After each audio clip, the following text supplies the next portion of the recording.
Preston, welcome to the you. podcast. You've been at our church for a few days now, and it's been a gift.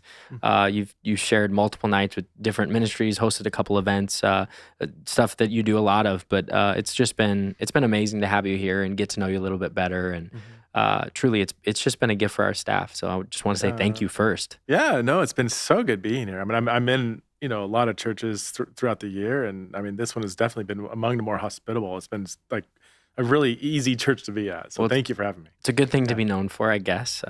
Hopefully others, if they're listening and they come, they experience the same thing, but it's definitely a value to treat people that way. And one thing about you that I would say was refreshing throughout these past couple days is I don't know if you feel this way, but I feel like unofficially for a lot of people in the evangelical world, particular denominations maybe are starting to look to you as, hey, this is Preston's put his finger on what I feel like I've been wrestling with as, can I have orthodoxy, but can I still be loving? And your book, People to Be Loved, which I know was released a few years ago, but really illuminated that for a lot of people. But what's refreshing about it is I feel like you're not trying to make a statement. We talked a little bit about what the agenda is, and there's all these things. You're not trying to here's the stance of God, and let's all do this because those people are bad and we have it right. And I think that's sometimes where we try to get to because we're grappling and it's frustrating and confusing. But I'd say it's also equally frustrating because it's refreshing, but it's frustrating because well, Preston, can you just give me the answer? Because I just want you to tell me what to do and what to believe, and which probably is not a good thing for anybody to ever do for anyone. But do you feel that pressure at all, around people saying okay, that statement was good, but the other one, could you change that? Or what is that? How do you manage that? Well, yeah, it's been a journey, let's say. I do see that a lot, especially, the conversation around sex, sexuality, gender. I mean, it's very volatile.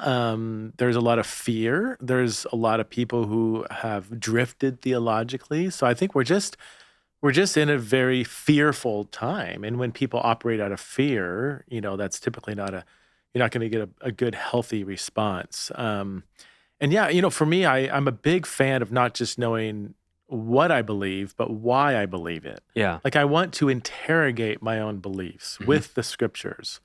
And sometimes that takes time. And so when people want a thin, quick answer to a really thick, complex question, I think that's unhelpful. I mean, I think sometimes fear drives you to grab hold of a theological conclusion without even really caring about evidence for that and counter arguments and why do you believe this and could you defend this on stage with a really smart person who disagrees. So I want people to appreciate and understand the complexity so that their theological roots are much deeper. So I guess that's sometimes people don't understand that. My goal is that their theological roots will be much, much deeper in the soil. Because right now, a lot of roots aren't that deep. Yeah. And that tree will, as you know, the analogy, the tree will blow over when the wind comes.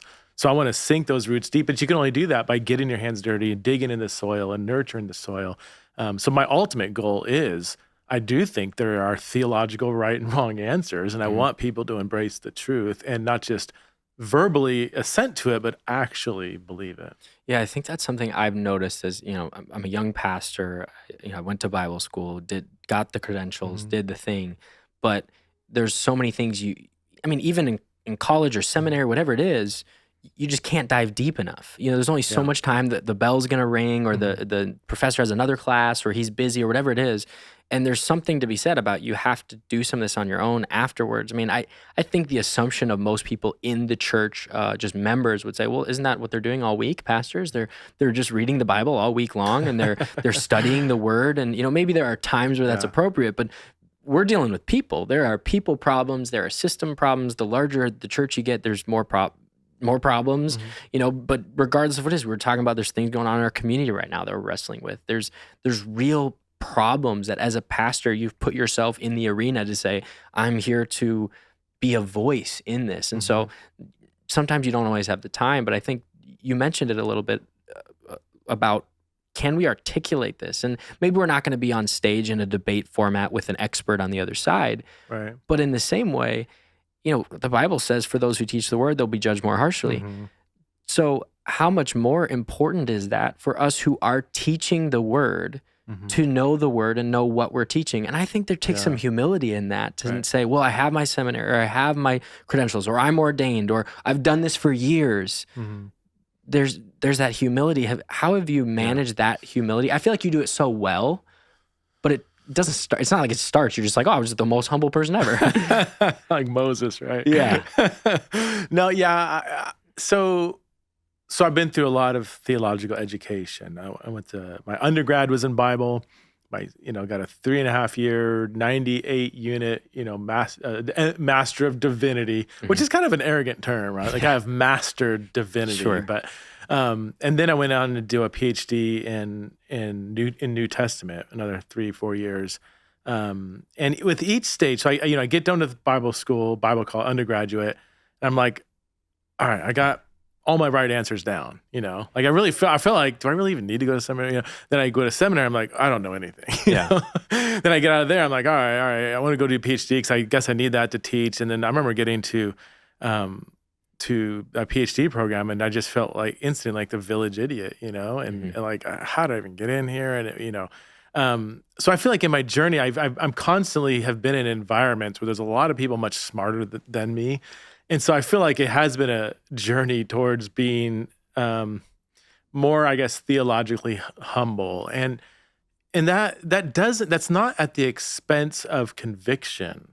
Like there's healthy conviction and really unhealthy convictions. Unhealthy convictions are, I feel so strongly this viewpoint, but again, the roots are really shallow. And I'm like, I want those roots to sink deep. And sometimes that might take several years, And so I remember, I'll tell a quick story. I mean, I kind of fell into this conversation about the Bible and homosexuality and LGBTQ questions. And it was about 8 or 9 years ago when I really started to say, I want to know why I believe what I believe, not just what I believe. And so I kind of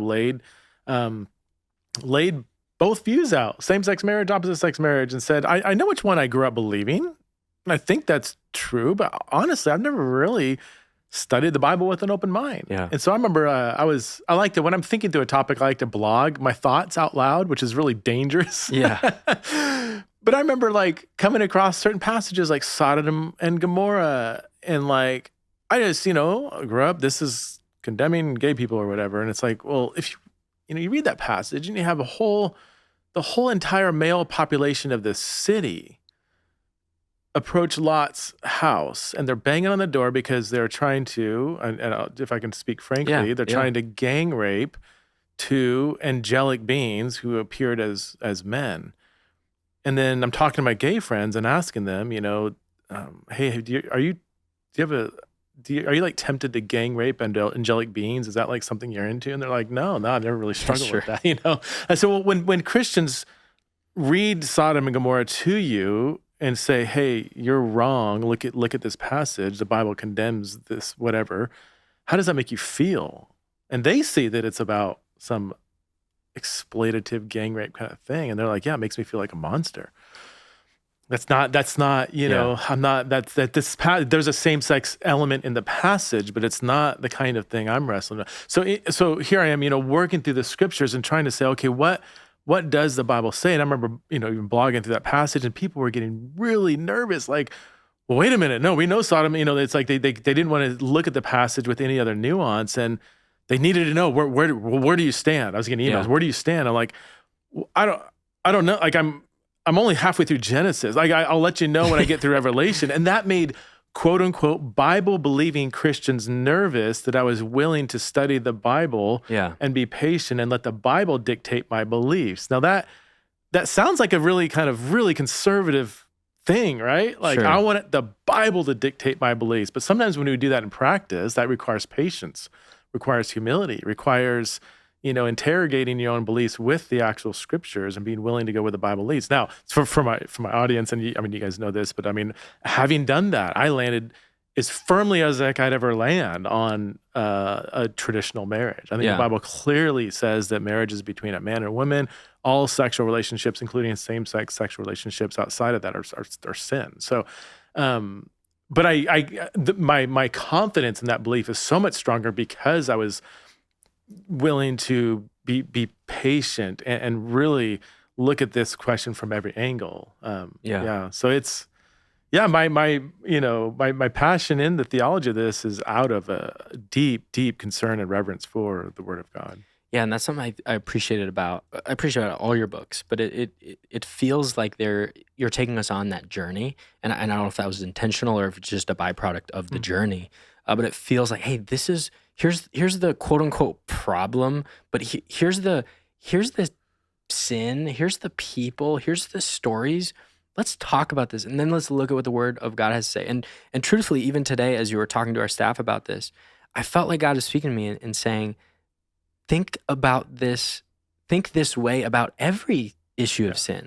And that was one of the questions that was brought up, is like, well, should we treat pride with the same level of intricacy? And should we teach gluttony? And should we teach, obviously you look at divorce, it's like 50% of Christians are divorced. Well, what does that say to the world about, I mean, when I read scripture and really dive in, I think God really detests divorce. He's saying, this is a covenant relationship. It's the one that symbolizes as maybe closely as we can on earth to what a covenant relationship looks like with Jesus, not in perfect sense, but what God brought together, don't let man tear apart. And then I look at kind of how the church has been, and again, I know there's people listening who are maybe divorced, and it's like, yeah, that's hard to say, but there's also people listening who have same-sex attraction. That's hard to say.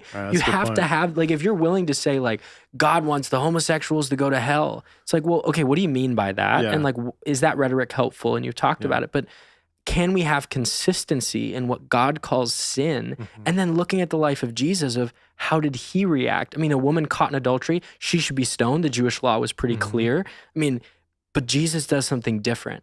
Why did he do something different? Because he was probably trying to teach us something. So those are just things I'm processing too. No, I mean, you're hitting all those. Yeah, that's it. I mean, honestly, early on in my research, I learned early on that Jesus never directly mentions homosexuality. It was interesting. I've got a PhD in the New Testament, and I didn't even know that. Yeah. I had some students ask me, hey, what does the Bible say about homosexuality? I'm like, just go read the letters of Jesus. I'm sure you'll get some guidance. And they're like, well, he never mentions it. So I'm like, what? I'm like, well, I just assumed he did, and I got a PhD in the New Testament. I didn't know. So what other blind spots might I have?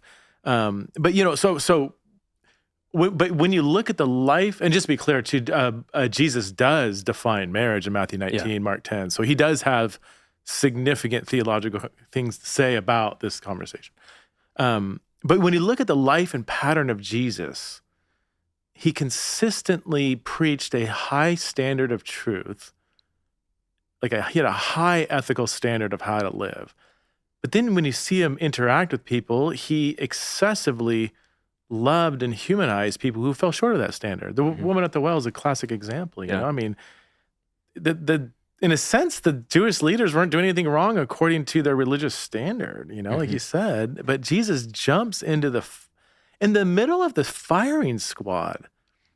Like, I mean, you think practically, like, he goes next to the woman, he could have gotten stones thrown at him, and he says, who's here left to condemn you? Nobody's here, Lord. And, neither do I. And then he says, sin no more. Right.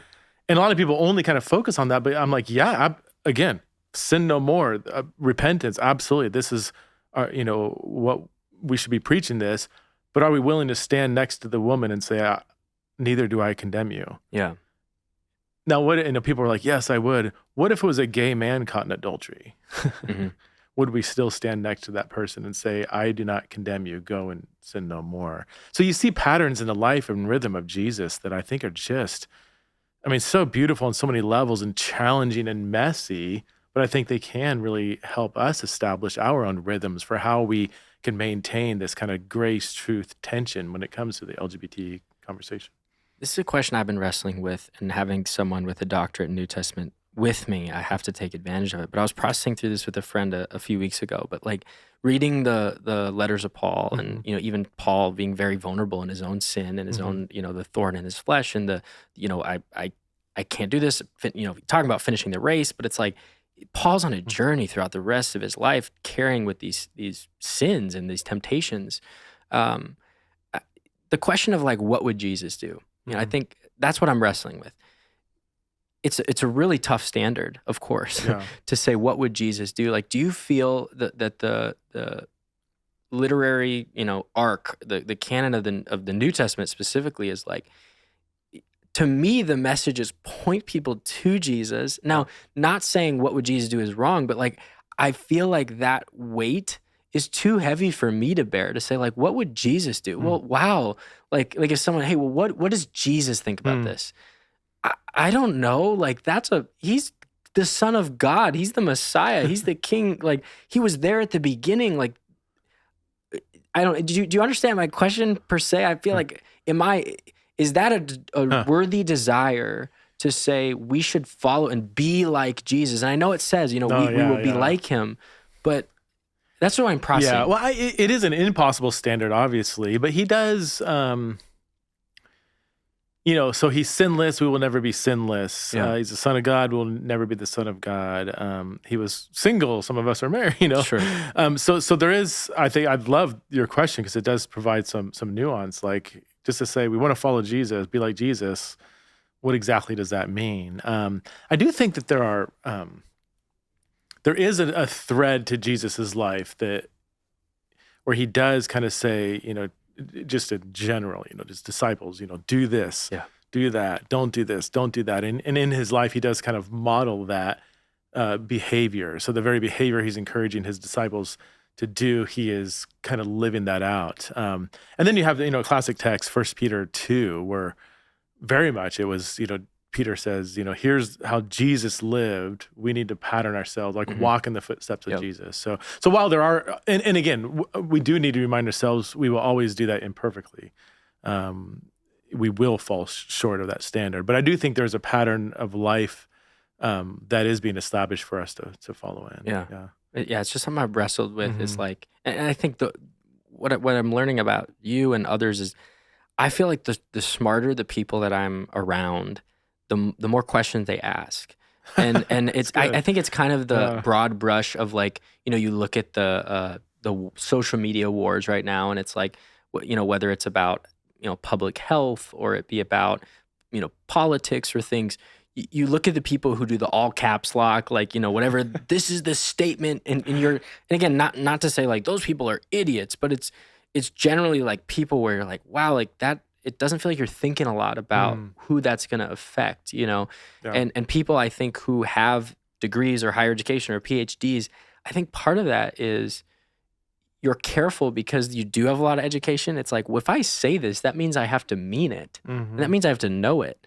Do you feel like even when you teach now, I'm sure the answer is yes, but do you feel like you're changing your stance on things? Do you feel like if you're like, how far, this is my question, all that. How far do you have to be like fully knowledgeable to teach on something? Like that's a huge question. For me, let's just stick to LGBTQ questions. I typically, and this is why I hold off being publicly confident about a certain view until I'm really well read. And for me personally, this isn't for everybody. It's more the way I'm wired, and maybe I still have shell shock from my PhD examination, but I do, before I like really land super strongly on a certain viewpoint, I like to really think through it, because I don't want to, if I miss some argument I didn't think about or some perspective, then that's kind of embarrassing. You are public with a view and then you later on change that view. So on the major points, if I'm public with it, no, I haven't changed, and I feel like I've exhausted all the other options, wrestled with them, considered them before so I don't foresee myself changing at all on that. But there are a lot of gray area, secondary things, or maybe even some pieces of evidence that you once used to support a view that maybe one piece, I'm like, actually that piece isn't as strong as I thought, or there's another piece that's stronger. But that doesn't mean my viewpoint is changing. But there's a lot of just, as we talked about the last 2 days, all these kind of like pastoral responses. Okay, here's our theology, here's what we believe, and here's 1,000 different situations where, we're going to have to embody both grace and truth. What does that look like? And some of those responses, yeah, I'm constantly thinking and rethinking. And we talked about, pronouns, whether to use someone's pronouns or attending a same-sex wedding or, various things along those lines. And yeah, I'm constantly kind of on a journey there, but that's, if you're not, then yeah, I think that is a problem. Some of these things are so complex, and I don't know if there is a one size fits all black and white answer for every single pastoral response. So, yeah.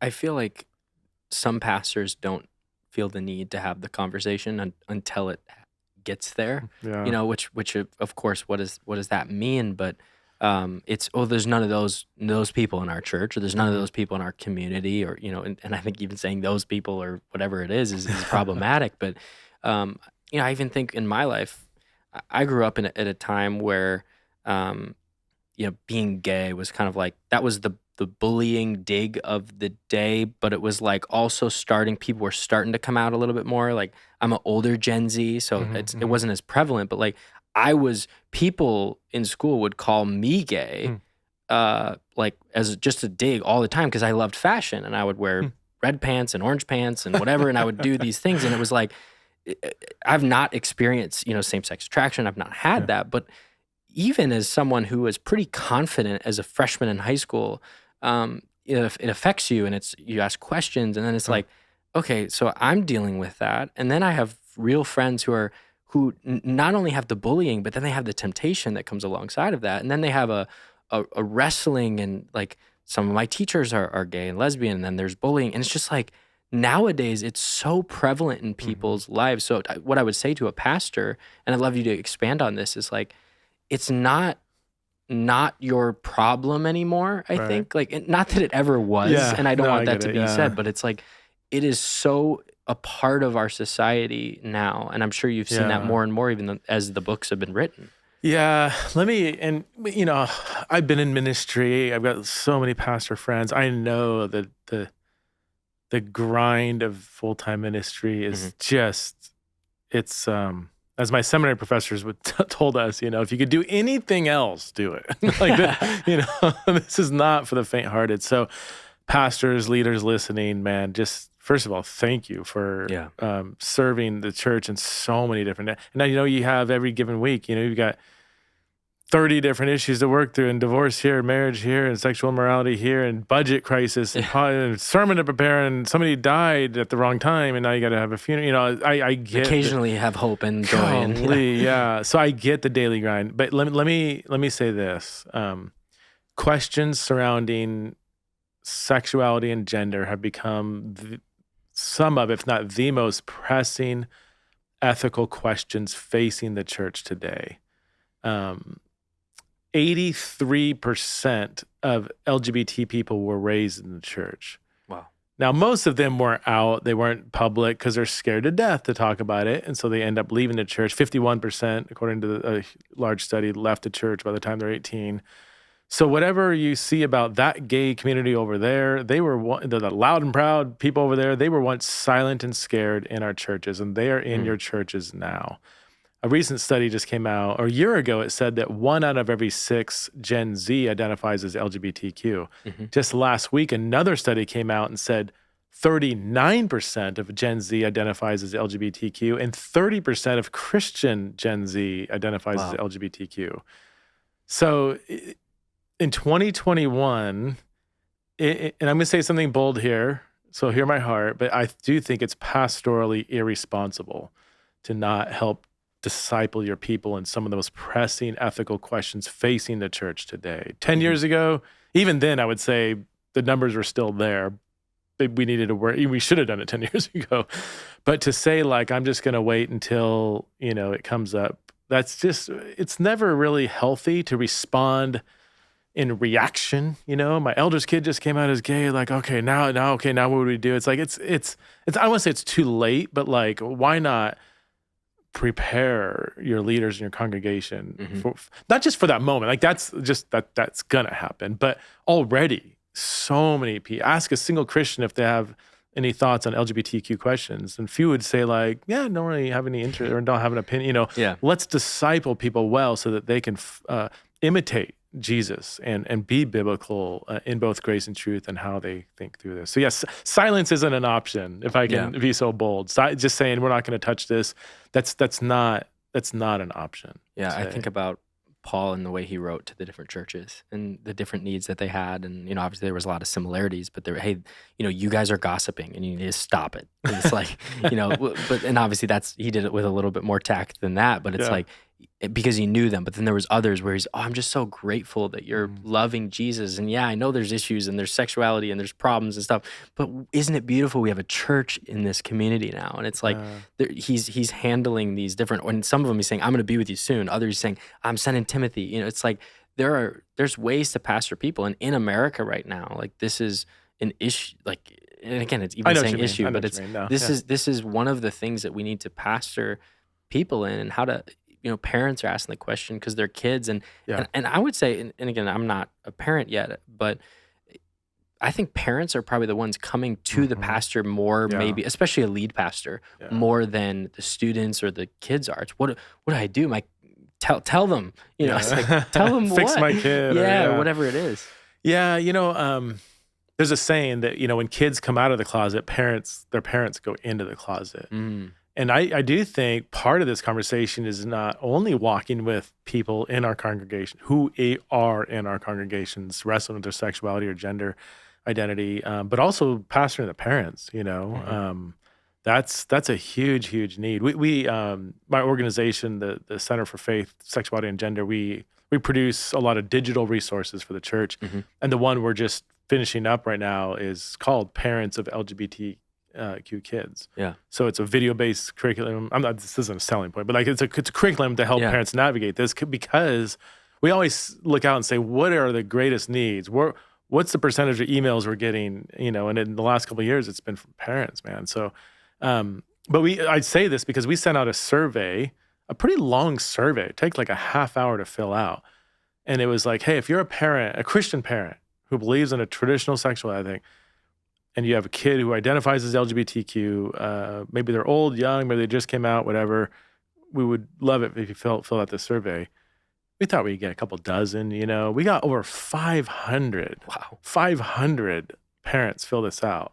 And that's just, the newsletters, like you have like a 40% open rate, and then another small percentage actually reads it. So that there's that many Christian parents out, like that's astounding. Everywhere I go and speak, and I almost every week I'm in a different place, and so many parents come up to me. A lot of them were like, I don't know who to talk to, and some of them were like, I'm scared to talk to my pastor, because again, when kids go into come out of the closet, parents go in, and that kind of closeted feeling of like shame, and I'm scared what people will think.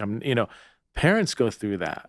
Not to the same degree that like LGBT kids grow up with that kind of like, oh, I'm scared to talk to somebody. But a lot of parents are. I know parents that have not told anybody for like years, because they're so scared of how people are going to respond. Are they going to think I'm a terrible parent? It's my fault. There's all kinds of stuff that they're wrestling with. So at the very least, like helping disciple parents through this conversation would be a huge need in the church today. Absolutely. I think one of the fears maybe that I'm seeing, and I think this is maybe where some of the political polarization is happening, but it's like CRT in schools, there's like how we're teaching, and some, I don't know, you watch the school board meetings, which who knew school board meetings were going to become this like popular and crazy, and like the school board races are like we're like, wow, this is insane. PTA meetings used to be boring. Yeah, but now they're like the most exciting TV. But you look at people and they're fighting on these issues, but it's I see a little bit of like, this is even a joke that happens, and I'm sure you've heard it before, but it's like, oh, I'm a cisgender, straight, white, Christian, conservative, it's like in intersectionality, I'm the lowest on the totem pole. You're the problem. Yeah, and it's like, it's kind of feels not even funny to joke about, because I think there are real people who have, who've had disadvantages or whatever it is. Sure, yeah, but I think the root of it is people are saying, I don't want to be put into the box to where like churches are the evil, conservative, MAGA hat people that should all, the media is like, they should all just kind of the opposite of what maybe the crazy far right people would say about the left. It's like, Yeah. they're to be hated now. And so I think there's Yeah. this rise of like acceptable hatred towards a group. And then there's groups that are saying, here, I've been dealing with this my whole life, whether it be about racial issues or sexuality or bullying. And it's like, there's could be an empathy, but there's also kind of a fear of like, well, I don't Yeah. want to become the ostracized person now. Have Mm. you dealt with any of that at all? Maybe that's more political versus that, but I wonder if the parents are like, I don't want to be known as the one that like hates my kid and then I lose custody if I don't transition them or whatever it is. Yeah, man, these are heavy questions. Yeah. Sorry. No, Throwing a it's lot at good. you, It's but- good. There is, especially people that are more on social media and online, you do have, cancel culture that is I would say is a very real thing. I think it exists on the right and the left. Absolutely. You say something that your tribe doesn't like, or somebody digs up a comment and they want to, there's so much fear. There's like witch hunts on both sides of the aisle. Yeah. We got to weed out the problem people or whatever. So yeah, I think that fear is very real. And yeah, I think there are in some circles, just simply being a Christian or being a heterosexual male is like, could be problematic. So you start opening your mouth and saying anything that might be contrarian, and there's fear of the mob coming after you. Yeah, I try to live my world not online. Sure. And it's fascinating that when you do that, it's like a parallel universe, for the most part. Human beings are out there. You get to know, there's these humans out there, in 3D, like The metaverse is, yeah. So I would, me personally, I've tried, I don't know, it sounds simplistic, but I try to love people well, hold true to my convictions. Don't be a jerk. If the gospel's offensive, let the gospel offend, not, a terrible presentation of it offend, love people, honor people that you disagree with. Mm-hmm. You mentioned the political polarization. Like, what if the church modeled in 2021? We've got a wide open lane to honor people we disagree with, because nobody's doing that today, right? Yeah. I mean, nobody. Can you imagine the next presidential election where they're debating each other and stuff? If it was like a humanizing dialogue where the other candidate said, "Hey, I see where you're coming from here, and you know what? That's a good point. I'll think about that, but." Maybe consider this. And I know you're a wise person, and I know you want nothing but what's better for this country. Here's another viewpoint that I want you to consider, because I think you might be missing. Can you imagine a human? Yeah. Can you imagine that? Nobody's doing that. News outlets aren't doing that. It would just, what if the church modeled that? Like just firm convictions, but humanizing people we disagree, honoring people we disagree with, even if it's a significant disagreement. Like, hey, you're still a human being. You still are an intelligent person. And maybe you have something you can teach me.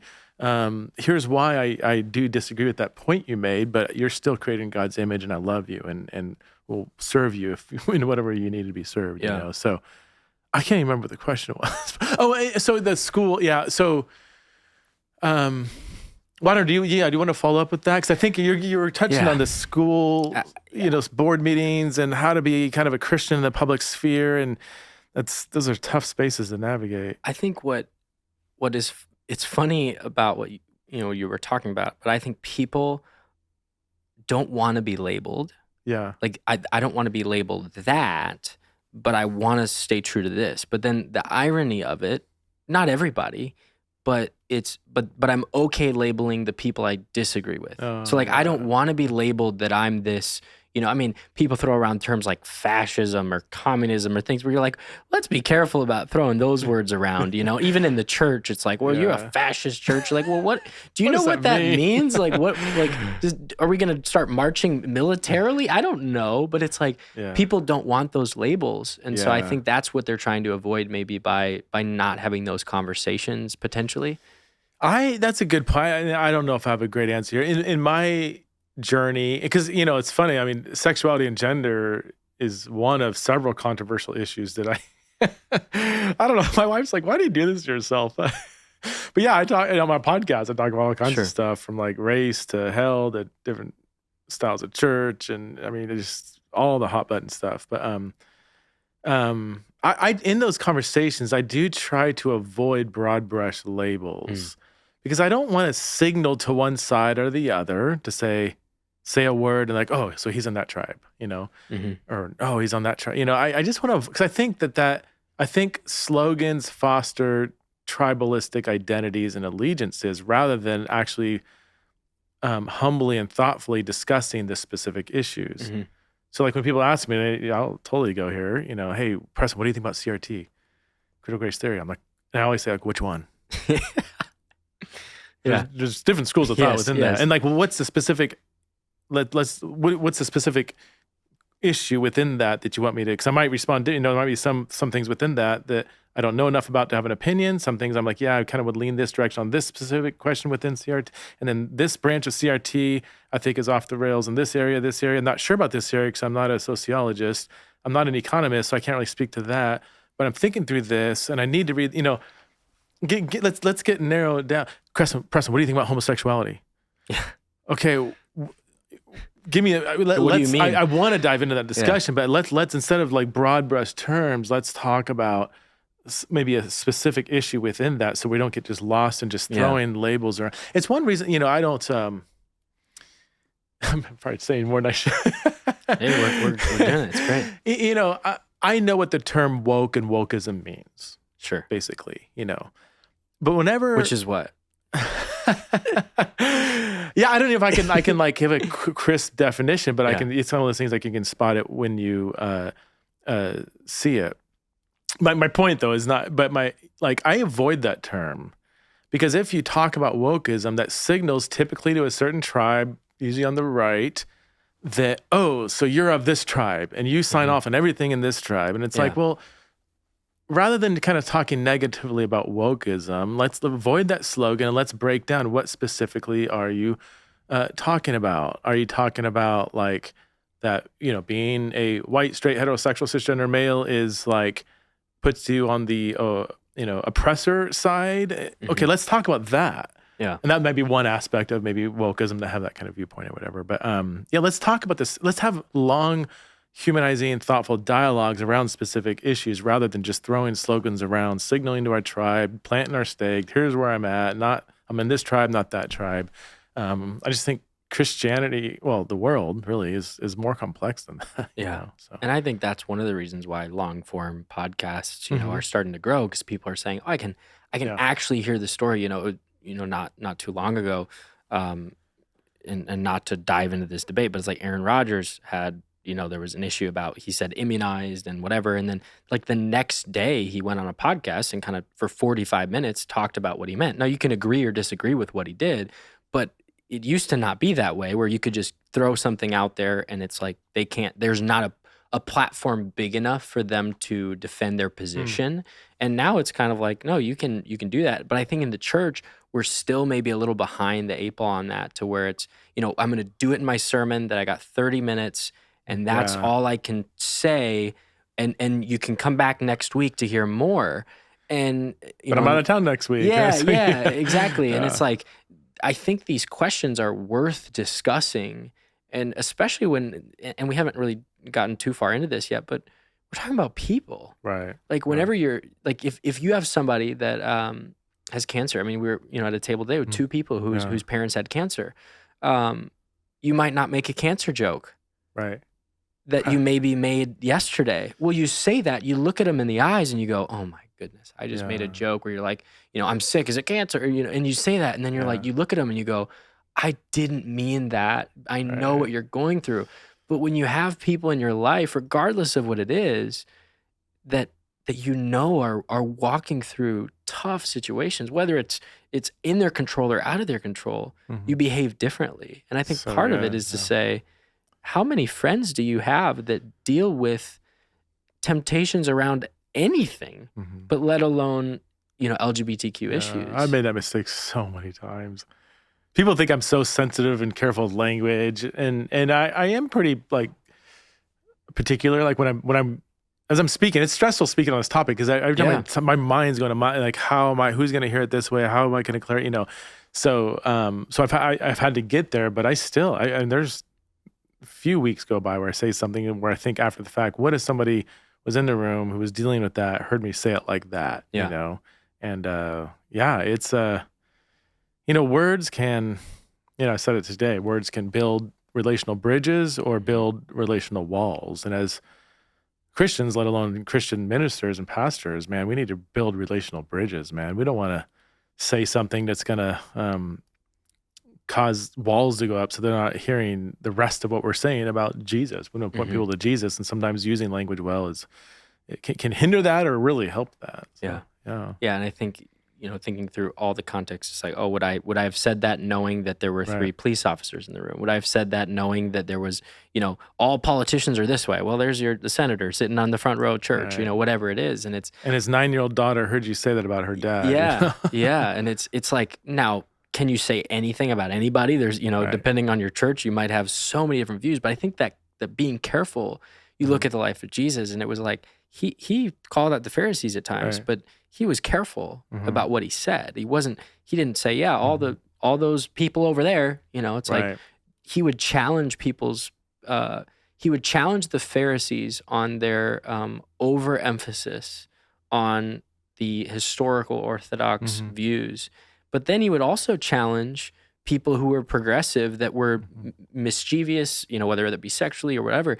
And it's like, but I also see a theme where Jesus is saying the children are what's important here. You should cast a millstone around your neck if you mislead them.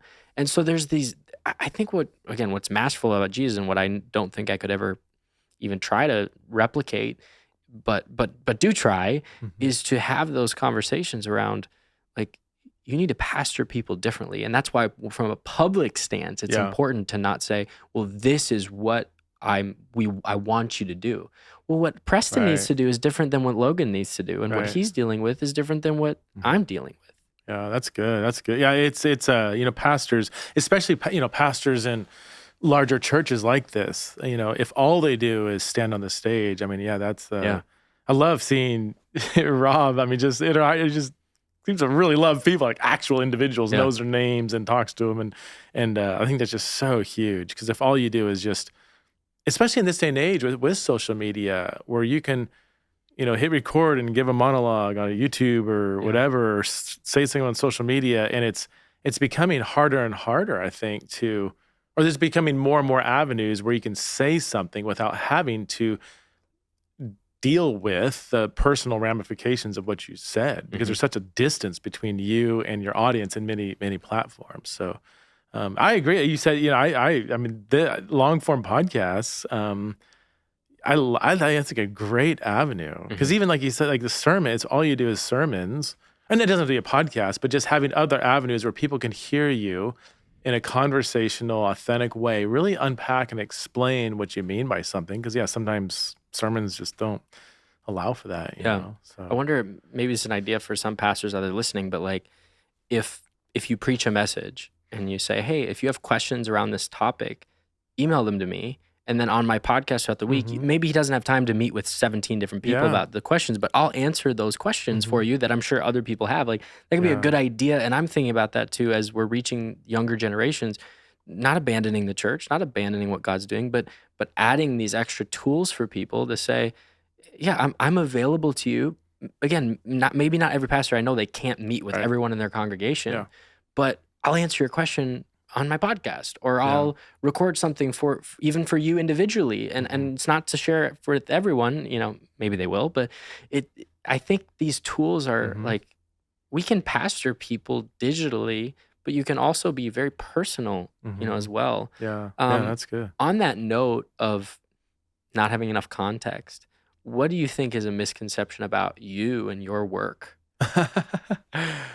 Oh man. So I because I'm so biblically centered, and I speak very publicly and openly defending the traditional view of marriage, I get attacked on both sides.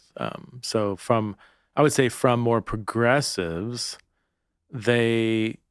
some, not all, but some would say I'm promoting a theology that is damaging LGBTQ people. And we talked about that too. That's why I brought up that one argument, because that does come up a lot. If it's one thing if you quietly believe in a traditional view, like, okay, Sure. but because I'm a public figure, they think I'm just, damaging LGBTQ people. And it's like, even that, like, what do you mean by LGBTQ people? Because I have dozens and dozens and dozens of friends that are LGBTQ that follow a traditional sexual ethic. They happen to be gay or lesbian, Yeah. and they're like, I found the life-giving, I found the abundant life in Jesus, and I'm flourishing. Like it's there's challenges certainly. And to varying degrees, people have challenges with following Jesus, obviously. But to just kind of broad brush like all LGBT people, that's just it's kind of a it doesn't respect the individuality of people. So on the progressive side, for sure, they're some would say, well, I really appreciate your posture, still disagree with the theology. And some people would go even farther to say, you're even more dangerous because you give this persona that you like gay people, but we know because of your theology, you're actually homophobic or, whatever. And you can't. Like guys or something. Yeah, it's, it's like you're wooing people in, and then you're gonna harm them with your theology or something. The big bad wolf, yeah. Yeah, I mean, you have to like just stay offline because my neighbor doesn't say that to me. My son's baseball coach doesn't. The real life. That's not how real.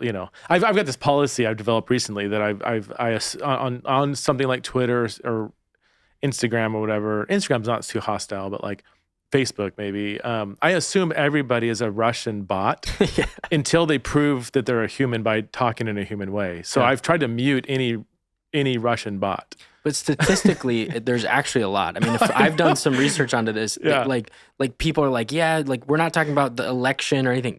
There are actually lots of Russian bots on social media. I don't doubt like there was a stat that came out, and it was something around like potentially like 10% of social media accounts are not real, and many of them are from Russia. It's like, what? That's so funny. I mean, scary but funny. Yeah. So on the left, they would say they don't like my biblical stance. On the right, I think on the right would be more difficult because I have me personally and my family, and I gotta be careful here. I'll just speak plainly and just know I'm not trying to play a martyr card or whatever. Like but it's cost us a lot to publicly, consistently defend the truth of Scripture, and to take a bullet for that. Like I'll So when I get hit on the right because they think I'm too liberal or I'm too soft on sin or I'm a slippery slope, or some people just flat out think I'm affirming. I've been called a gay activist. Some people think I'm actually like I'm gay and I'm an activist. I have heard that from people. I've had a friend of mine who knows me really well, had another friend says, "Hey, I heard you're friends with that gay activist, Preston Sprinkle." He's like, he's not gay, right? Like, he's like, no, he is. I'm like, no, I know, like, I don't, like, where'd you hear this from? Isn't that beautiful part of social media? It's like, you're now something that is not, you're not. And right. So there is some people on the right, I've been called a heretic, all this stuff, because, the one big one is because I want people to think through the complexity and the nuance of even calling somebody gay. Sure. That can be a Christian who describes himself as gay if they believe in a traditional sexual ethic, they're following that, they're not engaging in same-sex activity, but the term gay is the preferable term for them to describe their experience. And I think there's a lot of misunderstanding about that term. And I think that's where, because I'm like, I'm not going to police people's language. I want to get to know why they use terms or whatever. And because I give allowance for allowing people to say they're gay, people think that's like, you're basically one step away from being affirming, even though that's just miles away from where I'm at. So I could see that. Yeah. I'm used to it, so my skin's pretty thick on that. But it's still, when I think about it, I'm like, that's come on, like here, like I'm on the front lines of the theological, warfare, and I feel like I'm getting shot from behind sometimes, and it's like, here I am, like defending, the viewpoint you cherish so much. But But it is what it is. I mean, it's been like that for so long that it's not. I'm kind of used to it. It's just Yeah, my Tuesday morning, sure.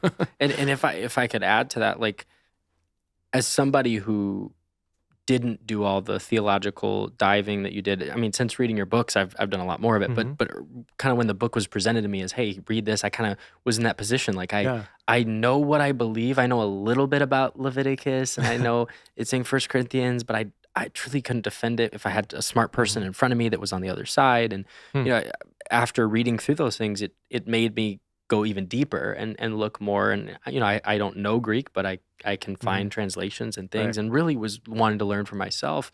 But I think that that term to say, okay, somebody can be gay and be a Christian, Yeah. Yeah. it's I think because I know what that means for me, and for me being gay was acting upon Yeah. that. So I think that's what's Hmm. important, and I think it's not just in LGBTQ conversations. It's important to ask the question whenever you're talking about anything semi-controversial, which nowadays is everything. Yeah. But hey, what do you mean by that? Like you said, Yeah. CRT. What do you mean by that? Because if you said CRT is that we shouldn't teach the history of our country and the slavery, well, no, I don't agree with you on that. But if we're talking about other things, or if you're talking about sexuality and even defining what homosexual means, it's having attractions Yeah. versus living actively in sexual relationships or acts. It's like that's an important distinction Yeah. that as It's huge. pastors we shouldn't just fly by and say, if you stand up on stage and say, being gay is a sin. Well, if that's what you feel you're supposed to say, you probably should add some serious context to what that means and handle Right. that with grace, knowing that there's someone in your audience that has Yeah. same-sex attraction.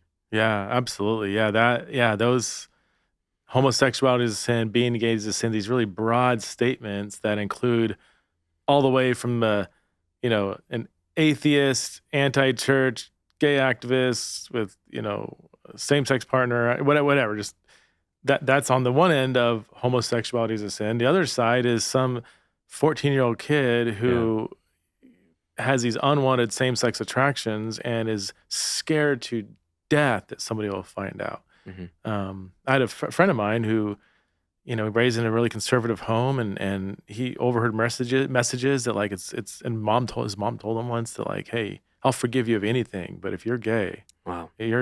I can't forgive you of that. Overheard his dad saying, it'd be better to be, dead than gay or whatever. Well, he all of a sudden is attracted to the same sex, not choosing this. That's another thing. Just Hmm. coming upon him, and he's scared to death. Finally, at age of 15, he goes and takes his dad's gun and goes in the bathroom. He's about to kill himself, and luckily somebody led by the Spirit called him and said, God loves you, just in that moment. And they put the Wow. gun down, and now he's a pastor, Wow. married to a wife, and still struggles with temptations, but he's one of the most beautiful Christians I've ever met, And so that imprecise messaging could be well intended. Hmm.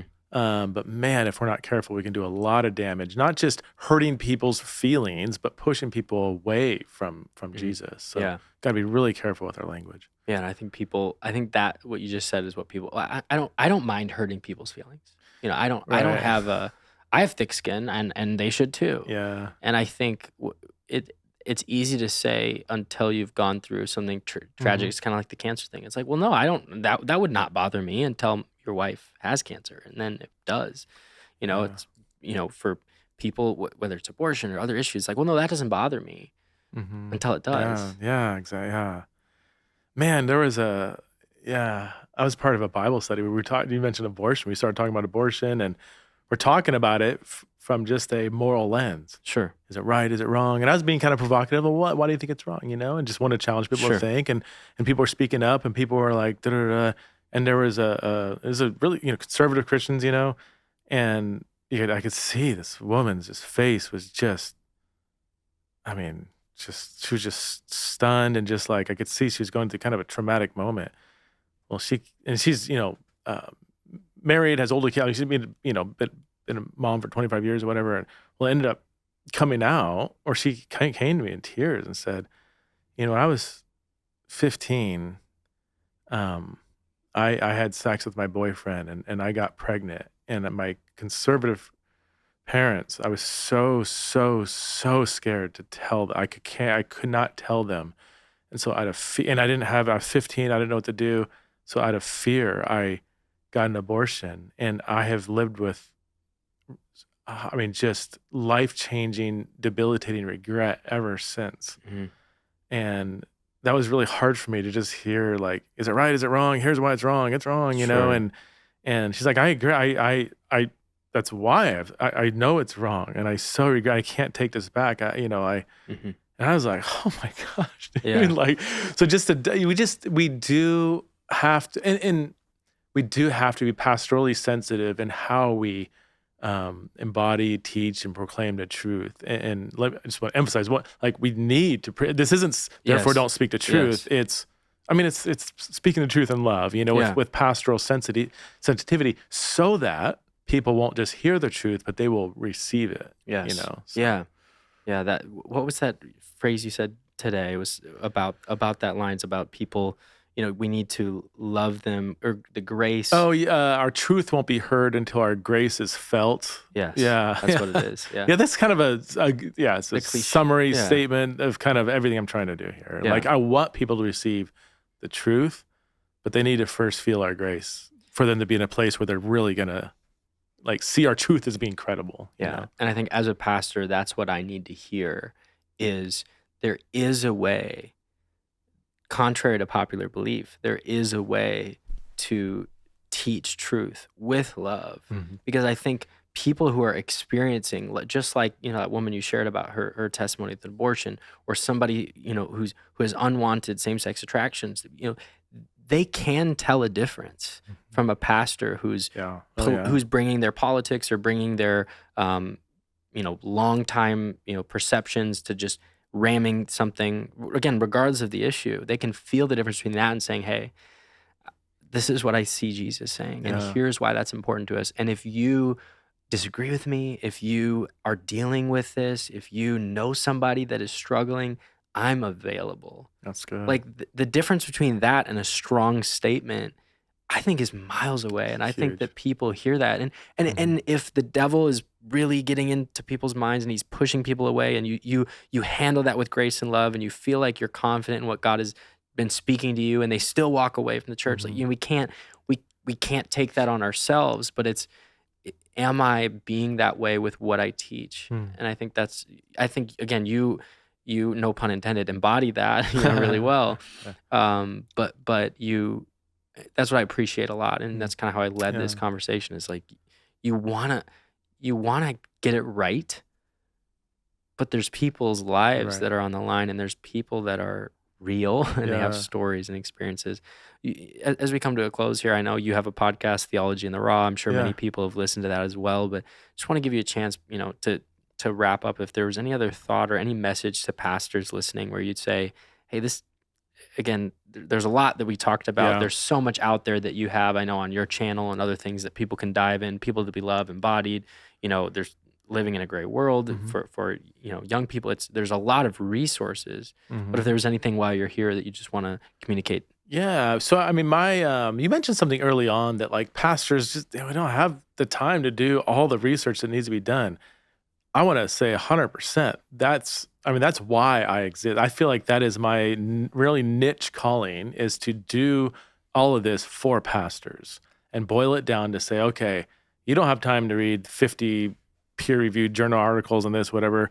I've been released to do that, so I will do that, and to best of my ability, help guide Christian pastors and leaders and thought leaders in understanding this conversation. So that's the goal of what we do. We've got a ton of resources on our website, centerforfaith.com. It's a resource center for helping leaders navigate this. And I've written some books, and those are listed on there. And then my podcast, I talk about everything on my podcast. I would say about 20% is usually LGBTQ stuff, but I just had on, was released today, a couple get a kick out of this. It was a male to female, back to male Christian who married a female to male, back to female Christian. So two trans people transition. Trying to follow that, yeah. Yeah, well, so they're in a heterosexual. Sure. Well, but then he's gay, she's bisexual.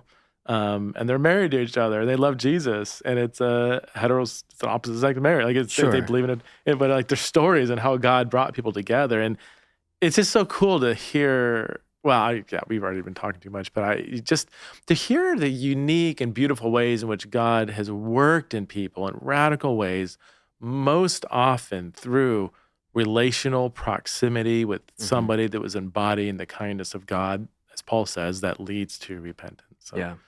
yeah. One of the final points that you said trust the gospel. Trust that God is going to do Hmm. what He does. One moment, we at River Valley have a phrase. We say, one moment in the presence of God can change everything. That's good. And Yeah. it's that moment that we're believing for. Anyone who's listening, maybe you're walking through some of these situations, even, and Yeah. maybe even as a pastor or others. I know you're a great resource Hmm. that you have a lot of friends in this world that could get in touch with. But I just encourage all those listening to dive in. I know I have. I've Yeah. gone through some of the video series Mhm. and read many of your books, and so just truly, it's been a gift from the start to the finish. Thank you for doing this, and just excited for when our paths cross again, and that Yeah. God can keep on using you to ultimately reach people for Him. So. Thank you. Thanks for having me on. It was a pleasure.